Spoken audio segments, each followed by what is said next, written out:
The Atlantic, For Fear of a Black President by Ta-Nehisi Coates. Race is, in Barack Obama's words, an issue this nation cannot afford to ignore. Yet it is also an issue the president cannot directly address. So argues Ta-Nehisi Coates in Fear of a Black President.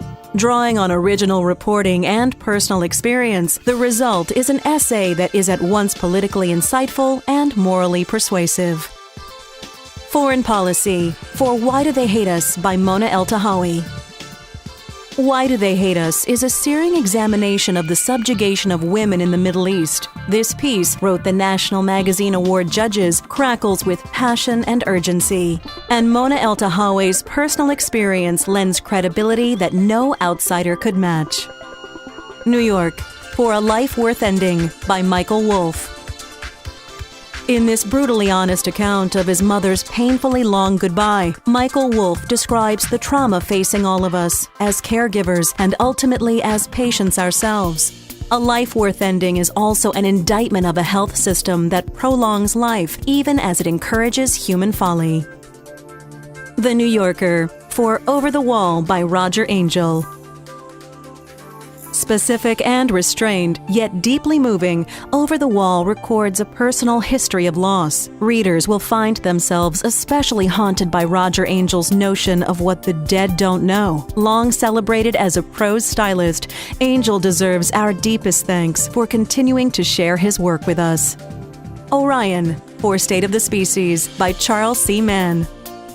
Are human beings exempt from the fate of every successful species, namely, to wipe itself out? Or does the change in attitudes in the recent past toward slavery, women's rights, and violence suggest that we can also change the practices that threaten our planet? In an essay rich in suspense, Charles C. Mann provides a cautiously optimistic answer. Man, that is a tough category. But there can be but one in essays and criticism. The winner is The Atlantic. This is The Atlantic's third National Magazine Award for Essays and Criticism, but its first since 1999. Accepting the award is the editor-in-chief of The Atlantic, James Bennet.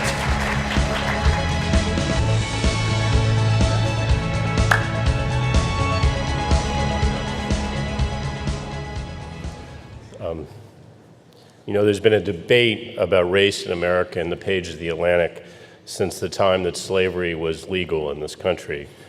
It started with Emerson and Harriet Beecher Stowe and Frederick Douglass down through Du Bois, Flannery O'Connor, Martin Luther King, many other writers. And Ta-Nehisi is very consciously writing in that tradition. So it's a particularly wonderful thing for us that ASME would recognize the brilliance and the moral power of his work.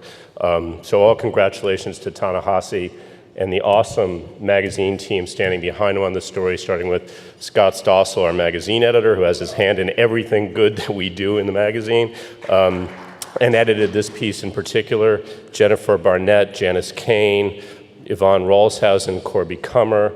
I'd also like to congratulate Justin Smith and Scott Havens for the business leadership that makes journalism of this depth and integrity possible, and our chairman, David Bradley, whose commitment to the Atlantic's legacy and to its future keeps us all going. So on Ta-Nehisi's behalf and my other colleagues' behalf, thank you. Thank you very much.